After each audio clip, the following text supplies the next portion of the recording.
Project managers, have you ever felt like you should get that promotion or a better job? Start a business. Write that book. Have you ever felt you were made for more but didn't know where to start? Welcome to the PM for the Masses podcast with your host, Cesar Abade. Learn from the experts. Think outside the box. Have a voice, network, and be extraordinary. PM for the Masses podcast. Well, hello everybody once again, and welcome to the Project Management for the Masses podcast. My name is Cesar Abade, your host, and this show is your regular reminder that your career matters more than your job, and that your life is a project and you are the manager. Today we're going to talk about life, projects, management. So whether you look for a company or for yourself, your job stability is really just your ability to land your next gig. So join me in practicing intentional, planned, and value-adding relevance, starting right now. So today I'd like to perhaps introduce you to a new topic, a new area of study for you to look into. It's called biomimicry. And it all started for me, I think it was a couple of years ago. I watched a video on YouTube on this topic. And I believe the video is about how some researchers were looking at ant colonies and how they organize themselves using very little energy, and how they're able to protect their colonies and grow and expand using very little energy and empowering individuals to make decisions and raise alarms and things like that. And I thought that was fascinating. And the research was saying, how can we apply some of these ideas to the world of business, for example, right?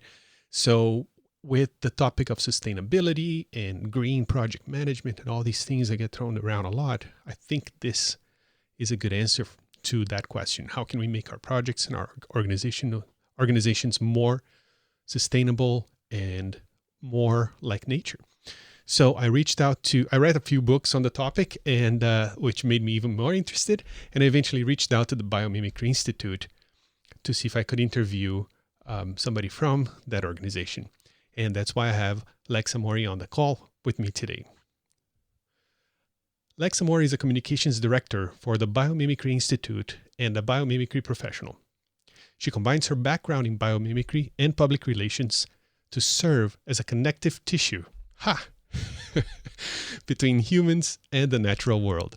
She has advocated for sustainability thought leaders for the past decade, bringing expertise in writing and strategic communications to each project aimed at making a positive impact on the world.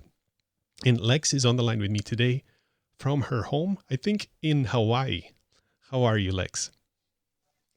Hi, Cesar. It is a pleasure to be with you here today. Yes, I get to call my home Hawaii, and one of the best parts about it is the rich biodiversity here. I mean, we're in an island in the middle of the Pacific Ocean, and to be able to study the life here, what better backdrop than to practice biomimicry?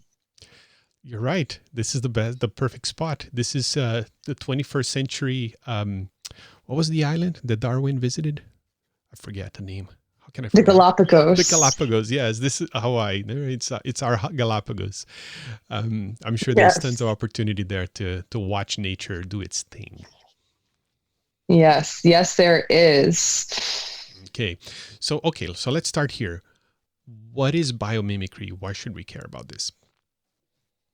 That's a great question. And you probably won't be surprised by how many times I get asked that. A lot of the times what I hear is, bio what?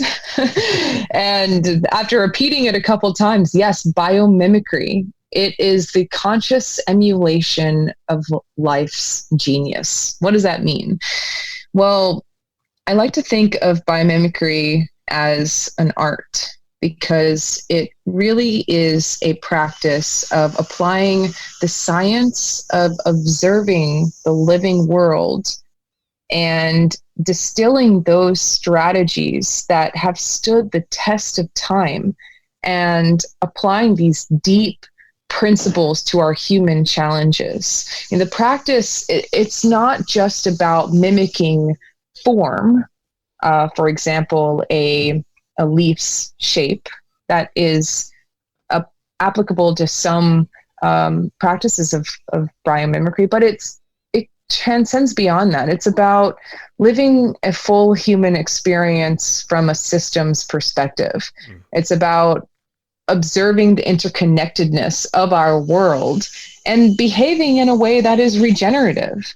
It's a science-based practice that uses nature's 4 billion years of research and development to inform our decisions today. So on one side, it's a way of living each day in a way that's regenerative, but it's also about the work that we do, the choices that we make in industry to create systems that have those interconnected supporting parts where there is no waste and everything is a nutrient for something else. We're learning from how the surviving organisms alive today, what they have evolved in the context in which we live on Earth, and how they've addressed some of the problems that we see as humans, and then being able to translate those into our design challenges in a way that's creating conditions conducive to life, just like nature does.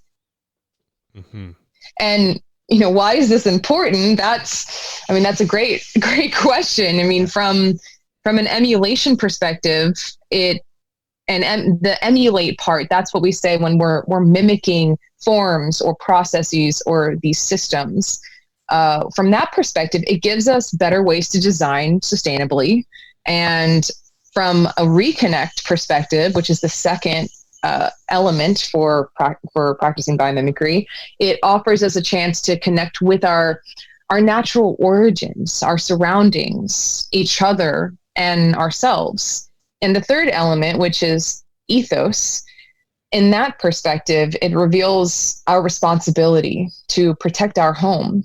And it gives us an intention that we create that is, morally standing in supportive for our earth and for our surroundings. Biomimicry is part of a greater whole that looks at why we're here on Earth, how life has survived on this planet, and not others in our solar system, and how we can fit into this bigger picture of our place in nature. So I may be biased here, but I honestly can't imagine a more important practice to bring to the design table.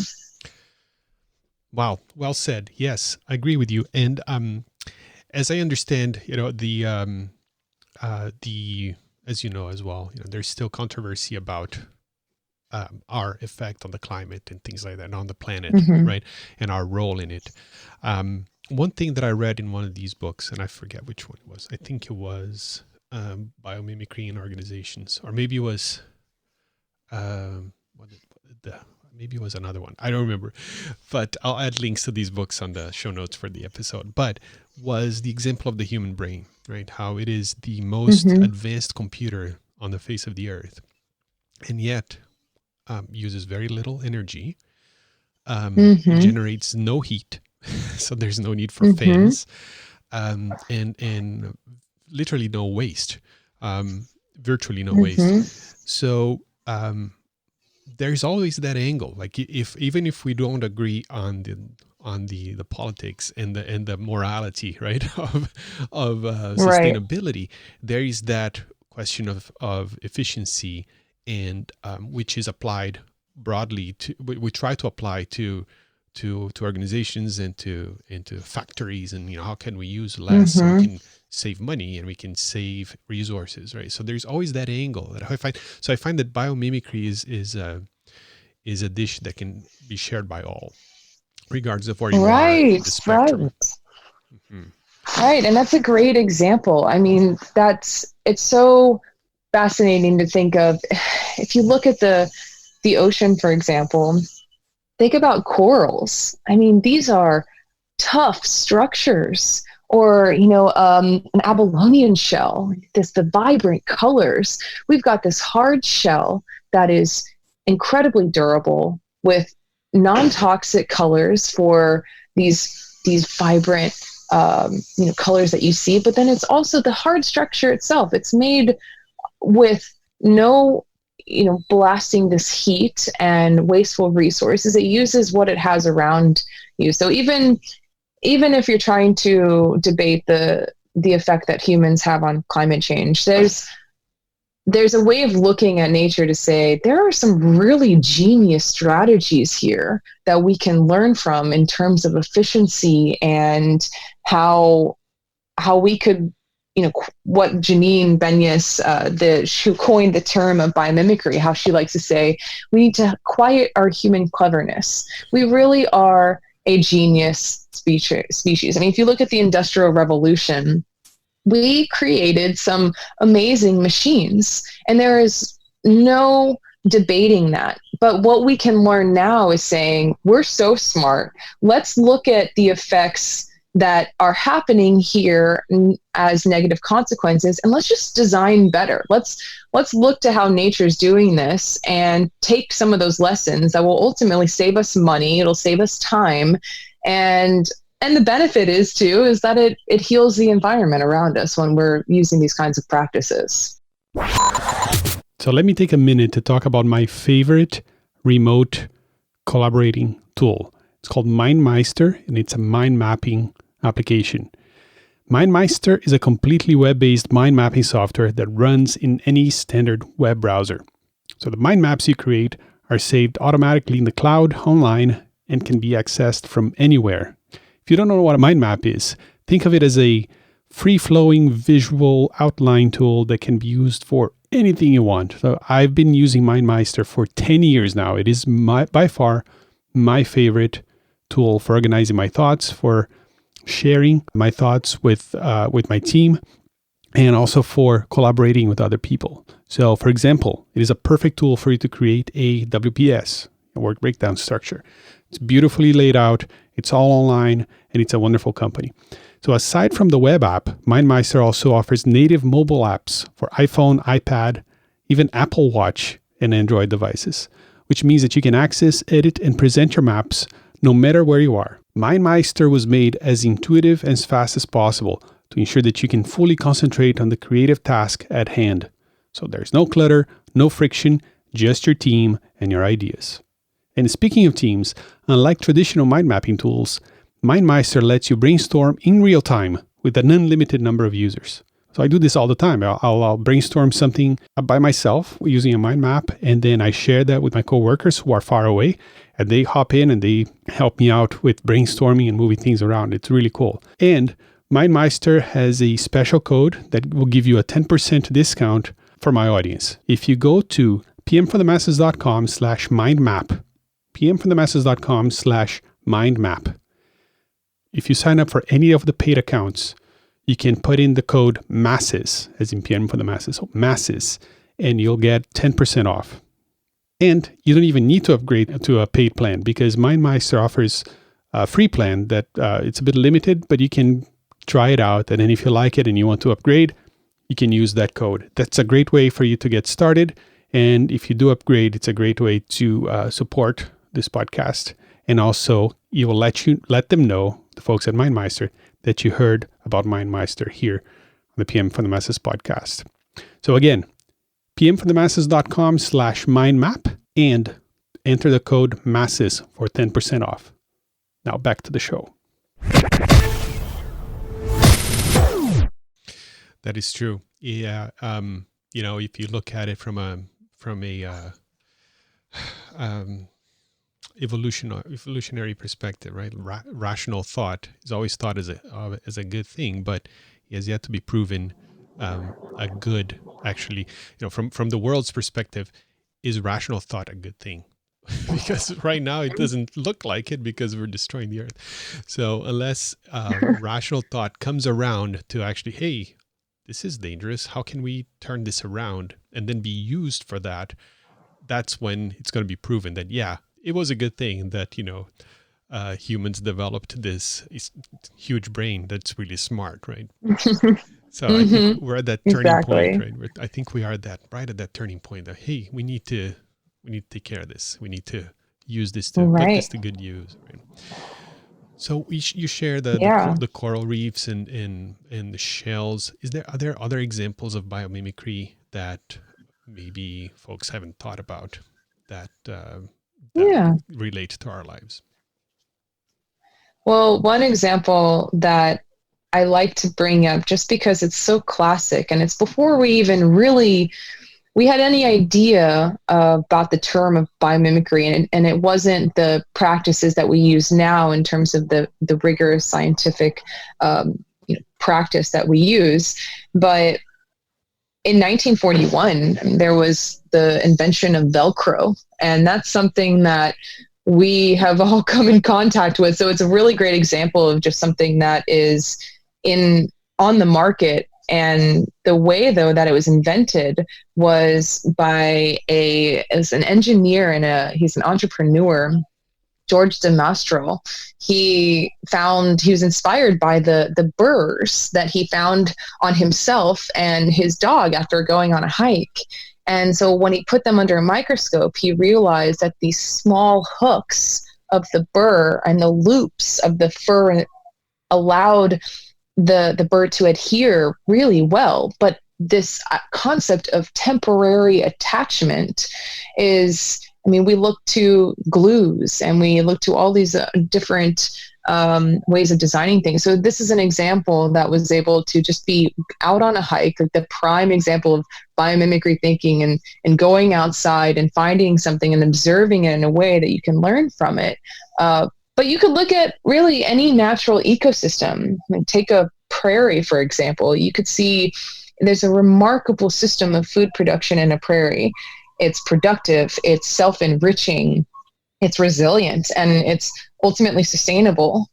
As a society, we've become pretty disconnected to where our food comes from, how things are made, what they're made of. And since, we've been seeing the negative consequences of what happens when we don't look at the full ecosystem and how everything plays a role, how everything affects everything around it. So with biomimicry, we acknowledge that, given that we are nature, it's about replicating the way that nature has done it right. And there's actually this really great new documentary that came out called Love Thy Nature. You can see it on Amazon, but it points to how deeply we've lost touch with nature. And it takes viewers on this cinematic journey through the beauty and the intimacy of our relationship with the natural world. And it shows how this renewed connection is the key to our health and the health of our planet. And so on a daily practice of mindfulness and reintegrating within the world, the natural world in our lives, our moods are boosted. We feel more connected. We're united with the rest of the world. And then when we translate these successful strategies used in nature, such as, one other example that is fascinating, top of mind recently, is from helicoid industries. And talking back about how we look for solutions that are durable. We want materials that are, they're hard, and so that they can resist heavy impacts. They can resist strain. They can be used, we look at everywhere from architecture to think even just the way that our aircrafts are made. So helicoid actually was inspired by the mantis shrimp. Now, I don't know if you've ever seen these creatures, but they are amazing. They punch their prey, usually other shellfish, which shellfish themselves, as we were talking about earlier, these hard shells that are created under surface temperature in the water. And their clubs actually travel faster than a bullet, and they boil the surrounding water before impact. This is insane. So the smashing is done hundreds of thousands of times without damaging the club of the mantis shrimp. So the helicoid researchers found that this helicoid architecture of the fibers, which is where the name comes from, in the clubs actually provide that incredible strength and toughness. And so now they're applying the same design to composite materials, which, if you think about an aircraft, imagine in the future if the material is hard, it's tough, it lasts longer, and it's super lightweight. How much energy we could save while still having the safety and the resilience. And they're actually in the running for the Ray of Hope Prize, which is a prize competition that the Biomimicry Institute offers. That right now we've got 9 finalists, and they're under, after they have an expert judges that will assess them. And then at the end of this competition in August, one of these teams is going to take home $100,000 to be able to further their research and get more of these sustainable products out to the market. So there are, across industries, we're finding more and more examples come to life using this kind of thinking, taking this kind of genius strategy found in nature and then translating to the design world. Wow, that's really cool. That's really cool. And I find that there's a cycle, and maybe I read this somewhere, maybe I came up with, I don't know, but how we've always looked at nature, right, to kind of try to look at the birds. Hey, I want to fly too. How do I do that, right? So we went from trying to copy, and that failed. There's videos of people jumping off cliffs with wings, trying to beat them and dying. To move from that to like dismissal of nature. Okay, well, obviously we need to find another way. Let's go down this way with fixed wing aircraft and burning fuel and things like that. And now we're looking back at nature, but now because we have the technology, we're looking at it with a spirit of understanding. So we go from copying to dismissal to understanding. And I we finally have the resources, right, to look into the microscopic built off the mantis shrimp, for example. Say, hey, we never noticed this, right? How can we understand this and apply this to the things that we're trying to do? And so it's the right time, I think. It is the right time. And one thing that's really unique about biomimicry is in the biomimicry thinking process, it's an approach to looking at nature through that lens. So when we see, let's say, this mantis shrimp, we don't just see this creature that we can learn about. We're changing it to what we can learn from. And how we do that is you look at the function that you're trying to achieve. And basically we're saying, like, what do we really want to do here? If we are wanting to, let's say we're looking for lighting solutions, you want to light a room.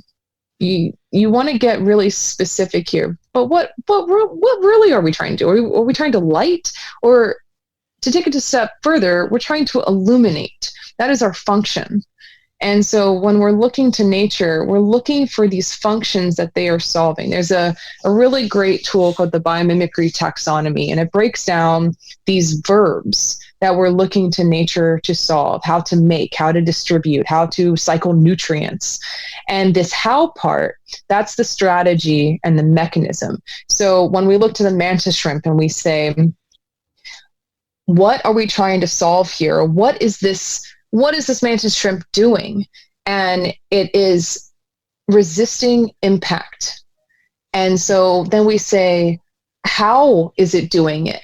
And then we take that lens and we look through the microscope and we get really clear on exactly how it's doing. And that's where the science comes in. You got to get really, really specific to this process in what we call abstracting the design principle. So you've got this strategy that says, this is how the mantis shrimp does it. And then we translate that into design terms, where you basically take out all of the biology language, and so that you can apply it with the physics in mind that is needed to translate that into design. So, for example, I worked on a project a little while back, and we were looking for ways to filter water. And when I looked into that challenge, I started to realize that there are so many different sizes. You don't just want to filter I mean, what are you trying to filter here? You could be filtering plastic pieces, in which case maybe the size that you're looking at is much larger. Or maybe if you're actually using biomimicry thinking in a way that is very specific and targeted, you're going to get down to the molecular level and try to say, I'm trying to filter nitrogen, or I'm trying to filter phosphorus from agricultural runoff from water. So then you have to look to nature and say, how does it target that molecule? And that is complicated, but that's how we really get the science to where this is going to be a successful strategy that we can emulate into design. So we look to the basking shark to be able to say, like, how do they have these fine filaments in their teeth to filter the food that they eat, and what size is that? What can we grab and emulate in that? And that was actually what one other team did last year. It's a team called Floating Cocoa Net. They wanted to collect ocean plastic from the mouths of rivers, and so they got really specific on what sizes they were trying to filter, and then they had to figure out, well, how can we collect it, and how can we do all of this in a sustainable way? So it's about looking at every single aspect of the design process and getting really clear of what you're trying to solve for. This stuff is truly fascinating, and I hope it is also to all of you listening right now, because I could just sit and listen to you all day long. And taking notes is just it's us basically trying to understand where we are in this in creation, right? It's like how right, and it is fascinating. I don't have another word for it. It's truly... Well, it's one of those things that's like, it just makes sense. Why haven't we been doing this for so long? How many people I talk to, and they're like, well, we're just trying to create the kind of life situation that life is doing. And they're like, oh, right, that just makes sense. I mean, it's the whole point. If we're looking to how it can apply every single industry. And I know for this audience, for example, you guys really care about business and project management, right, and how teams can work together. So it's, in terms of business, I mean, we're looking across industries. There are sustainable outcomes that have been measured in nature's successful strategies. Many are hiring outside biomimicry consultants, but there is a real need for biologists and naturalists who have a broad and intimate knowledge of a wide range of evolutionary processes and how form and function relate to the environment, so we can know where to look for these specific solutions. And when we're looking at our day-to-day industries and how we can apply it, I mean, think about how incredible these things are that we can learn from nature. It uses life-friendly chemistry. It replicates strategies that work. It uses low-energy processes, observes these limits and boundaries that we have on Earth. It's locally attuned and responsive, adapts to changing conditions. I mean, all of these principles can better inform the way that we do business. Right. Yes, and that was going to be my next question for you.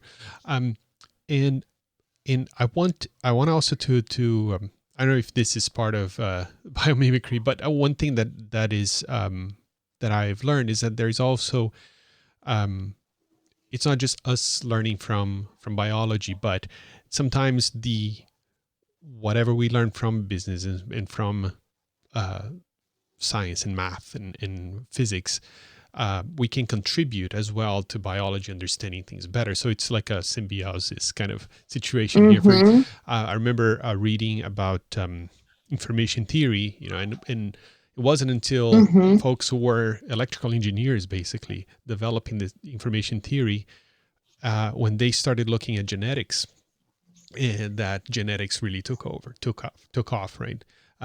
Because the biologists were so focused on the molecules and the chemical of the DNA, for example, that they weren't ready to look at it from a more pragmatic view. Okay, actually, this is just code. It doesn't matter what the biology is doing there right now, but if we understand it from this perspective, right? So I think the business world also may have something to contribute when, biologists are trying to understand how bees work together in a colony. So are there examples of biomimicry principles being applied to, let's say, projects or teams that you know of? Yes, absolutely. I think generally speaking, when we look to, I think you even mentioned earlier, honeybee colonies, or ants, social wasps, termites, they've all shown us ways that collaboration within a species can be successful. I know that there are some HR teams, for example, looking to how a redwood tree shares nutrients across miles, translating this kind of thinking into, how can we better collaborate together? How can we eliminate redundancies? And how can we learn from these ways of functioning better to inform how we work together efficiently and effectively? And there's a lot of examples that we can see in nature, but I also see this value in being able to take our lessons and also, like as you were saying, apply them to further this kind of thinking in the research front as well. It does go both sides, and I also acknowledge, there's really not you're not going to have a fully biomimetic process or system reform. Biomimicry is the direct emulation of the biology, but it still wants to work with nature. For example, we want to be able to implement all these other different things that us humans have created that maybe weren't inspired by nature, but are regenerative.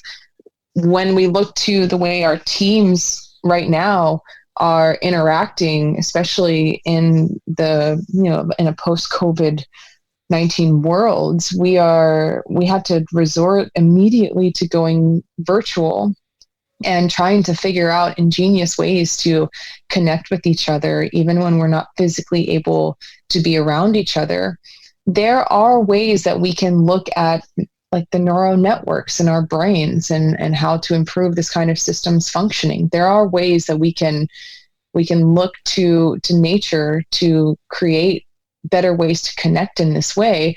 But we can also acknowledge that this is an unprecedented time. Nature doesn't have computers that, ants aren't talking to each other in that way. They're communicating by pheromones. So there's not always going to be the immediate proper translation to what we are working with, but we can be inspired to go from place to place to create new ideas of how to work together and how to better plan our futures, using nature as our guide, and really just having that reconnect element of recognizing that we are a part of nature, that we are all connected here.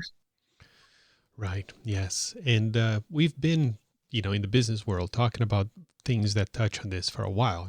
Whenever we come up with a new process, the question is always, is this sustainable? Can we keep doing this without using more resources? Or another jargon is, does it scale? Right. And nature is sustainable and nature scales, almost by definition. That's what nature does. And so there's tons for us to learn from, I find, and we're barely scratching the surface. We come up with tests and we try to do this on our own when we could be learning from ants, for example. Even though they communicate in different ways, there are principles, right? There,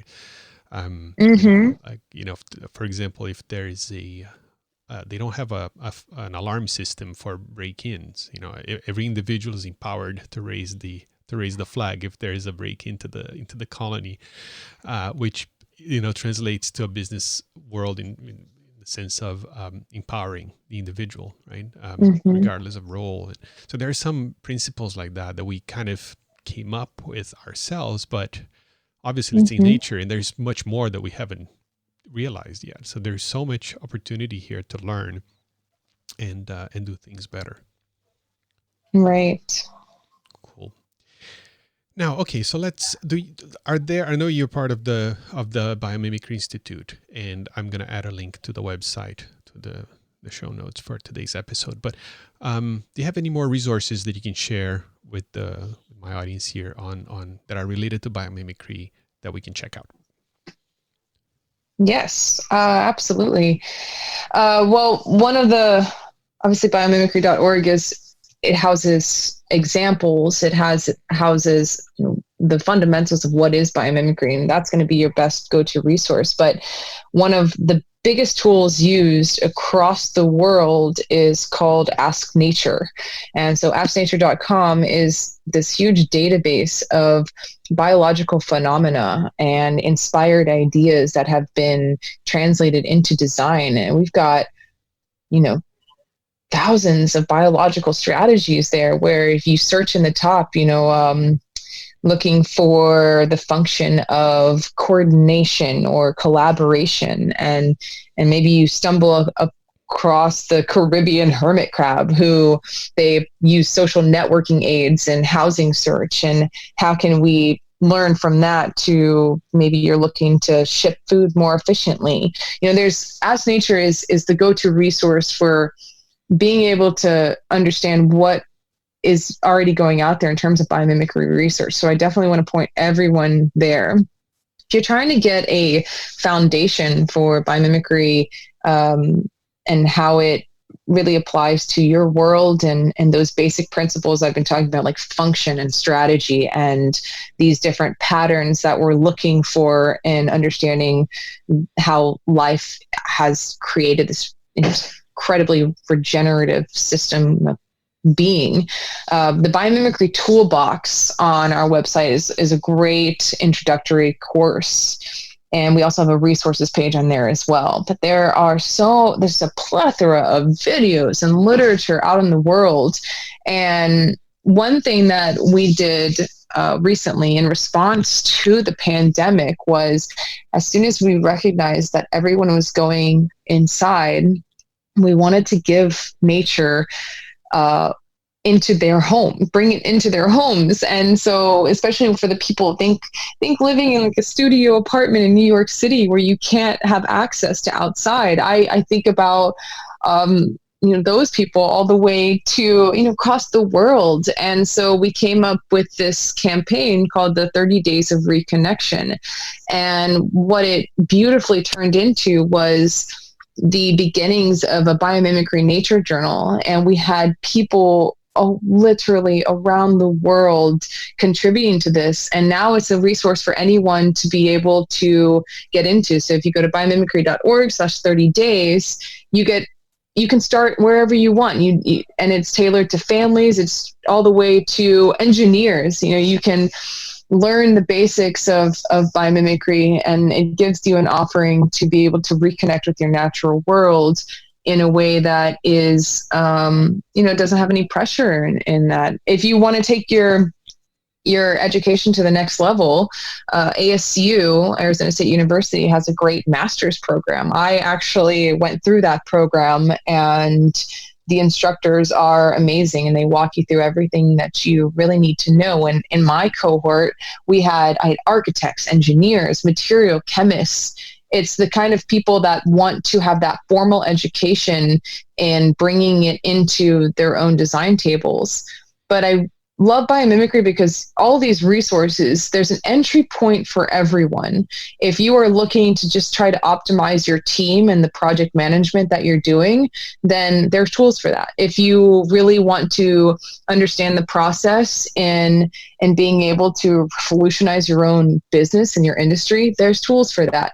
And if you want to bring someone in, there are consultants across the world that you can actually bring into your team and specifically look at the problem that you're facing. So if you're having issues with project management, bring in a consultant, and they can look to nature and do all the work for you to create a system of thinking to address that problem in a way that maybe you wouldn't have had the time, materials, or ability to do without that kind of guidance. Awesome. That is awesome. That's very encouraging. And so let's say folks are listening right now. They might be mowing their lawn. They might be exercising. They might be going for a jog or driving maybe to work. If this is if you're listening to this in the future, if you could recommend one thing for folks to check out next, if they've never heard of biomimicry but they'd like to get started, where do you think they should go? I would say if the time is now that you're looking for a moment to really see how this applies, we recently had a biomimicry fireside chat with Janine Benyus and Azita Artikani, who is a social entrepreneur, and she's a student of biomimicry herself. And they put on about an hour talk, and it can be found on our website. It's the first thing on the homepage there. And then, continue your drive or your hike. I recommend you go on a hike and listen to this because it really is great. But that'll really ground you in this moment for where we are at right now and how biomimicry can be applied to our lives. That would be probably the best place to continue your listening. But for anyone else, we're going to be doing these monthly meetups each month. So it's the Fireside Chats, biomimicry.org/fireside chats. And we're going to be diving into specific industries. So regardless of where you're coming from and what kind of industry you're looking at, we're going to be announcing each month for the rest of 2020 ways to tune in and participate and ask these questions of how to apply them. So I think that would be the next most interesting place right now to really get your information. But again, if you want to just dip your toes in it, biomimicry.org, it guides you to really anywhere that you want to see and learn about with biomimicry. That's the best resource to go to right now. That's great. Lex, thanks so much. Now, if people want to connect with you personally and learn more about your work, where should they go? Oh, biomimicry.org. That's where I'm at. Yeah, that's what we're working on right now. They're welcome to, you can find me on the team page there and connect with me there. I would love to see what everyone is working on and the challenges that you face in your industry and really the hope that you want to bring to the world by looking to nature for inspiration. Fantastic. And again, I'm going to have links to all of these wonderful things on the show notes for today's episode. And you can find that at pmforthemasses.com/130 for episode 130. Lex, thank you so much. This has been it's been delightful to meet you and get to learn about the Biomimicry Institute and all the wonderful initiatives that you are helping lead. So thank you so much.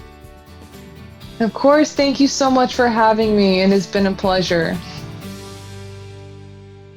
Thank you for listening to the PM for the Masses podcast. Tune in next week for more great ideas on how to manage your projects better and truly stand out in your industry. pmforthemasses.com